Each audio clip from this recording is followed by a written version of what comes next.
The Wonderful Wizard of Oz, Chapter 6, The Cowardly Lion. All this time Dorothy and her companions had been walking through the thick woods. The road was still paved with yellow brick, but these were much covered by dried branches and dead leaves from the trees, and the walking was not good at all. There were few birds in this part of the forest, for birds love the open country where there is plenty of sunshine. But now and then there came a deep growl from some wild animal hidden among the trees. These sounds made the little girl's heart beat fast, for she did not know what made them. But Toto knew, and he walked close to Dorothy's side and did not even bark. "How long will it be," the child asked of the Tin Woodman, "before we are out of the forest?" "I cannot tell," was the answer, "for I have never been to the Emerald City.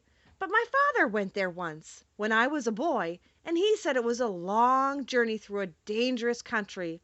Although nearer to the city where Oz dwells, the country is beautiful.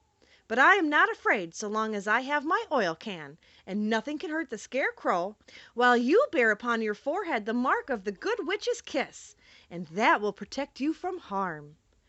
"But Toto," said the girl anxiously, "what will protect him?" "We must protect him ourselves if he is in danger," replied the Tin Woodman. Just as he spoke there came from the forest a terrible roar, and the next moment a great lion bounded into the road. With one blow of his paw he sent the Scarecrow spinning over and over to the edge of the road, and then he struck the Tin Woodman with his sharp claws. But to the lion's surprise he could make no impression on the tin, although the Woodman fell over in the road and lay still. Little Toto, now that he had an enemy to face, ran barking toward the lion, and the great beast had opened his mouth to bite the dog, when Dorothy, fearing Toto would be killed, and heedless of danger, rushed forward and slapped the lion upon his nose as hard as she could, while she cried out: "Don't you dare bite Toto!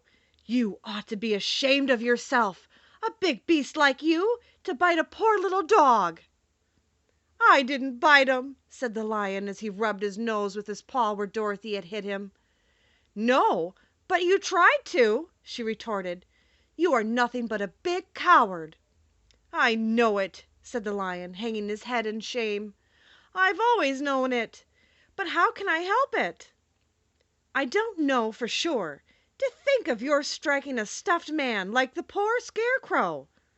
"Is he stuffed?" asked the lion in surprise, as he watched her pick up the Scarecrow and set him upon his feet while she patted him into shape again. "Of course he's stuffed," replied Dorothy, who was still angry. "That's why he went over so easily," remarked the lion. "It astonished me to see him whirl around so. Is the other one stuffed also?" "No," said Dorothy. "He's made of tin," and she helped the Woodman up again. "That's why he nearly blunted my claws," said the lion. "When they scratched against the tin, it made a cold shiver run down my back. What is that little animal you are so tender of?" "He is my dog, Toto," answered Dorothy. "Is he made of tin or stuffed?" asked the lion. "Neither. He's a meat dog," said the girl. "Oh! He's a curious animal and seems remarkably small, now that I look at him. No one would think of biting such a little thing, except a coward like me," continued the lion sadly. "What makes you a coward?" asked Dorothy, looking at the great beast in wonder, for he was as big as a small horse. "It's a mystery," replied the lion. "I suppose I was born that way. All the other animals in the forest naturally expect me to be brave, for the lion is everywhere thought to be the king of beasts. I learned that if I roared very loudly, every living thing was frightened and got out of my way.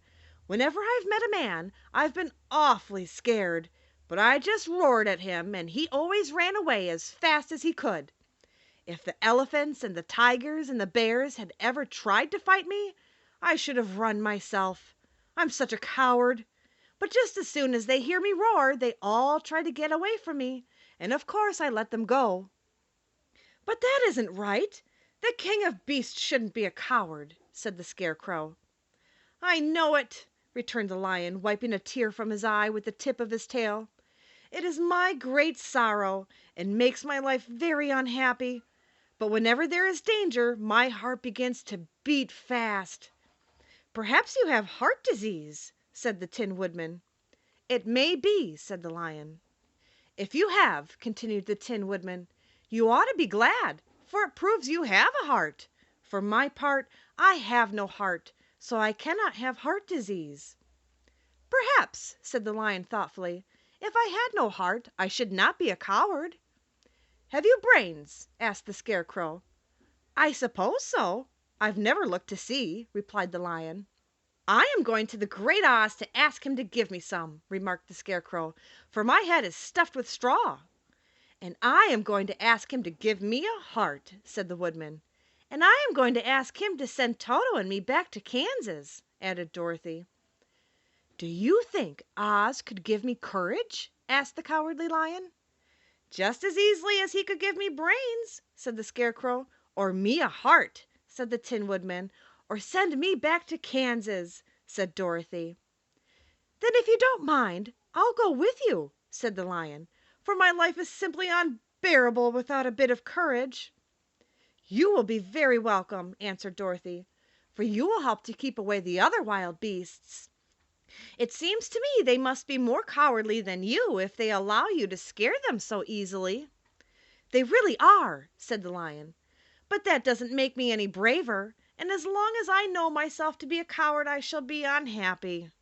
So once more the little company set off upon the journey, the Lion walking with stately strides at Dorothy's side. Toto did not approve of this new comrade at first. He could not forget how nearly he had been crushed between the Lion's great jaws. But after a time he became more at ease, and presently Toto and the Cowardly Lion had grown to be good friends. During the rest of that day there was no other adventure to mar the peace of their journey. Once, indeed, the Tin Woodman stepped upon a beetle that was crawling along the road and killed the poor little thing. This made the Tin Woodman very unhappy, for he was always careful not to hurt any living creature, and as he walked along he wept several tears of sorrow and regret. These tears ran slowly down his face and over the hinges of his jaw, and there they rested. When Dorothy presently asked him a question, the Tin Woodman could not open his mouth, for his jaws were tightly rusted together.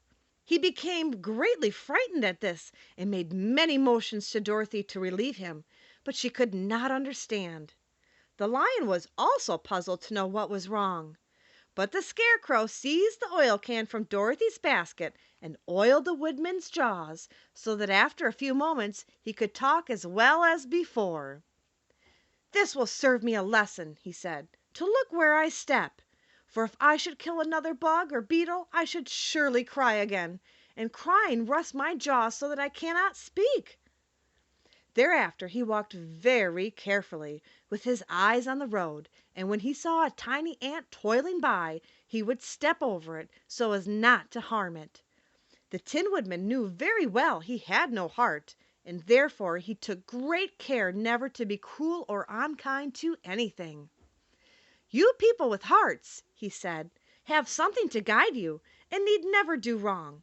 But I have no heart, and so I must be very careful. When Oz gives me a heart, of course, I needn't mind so much."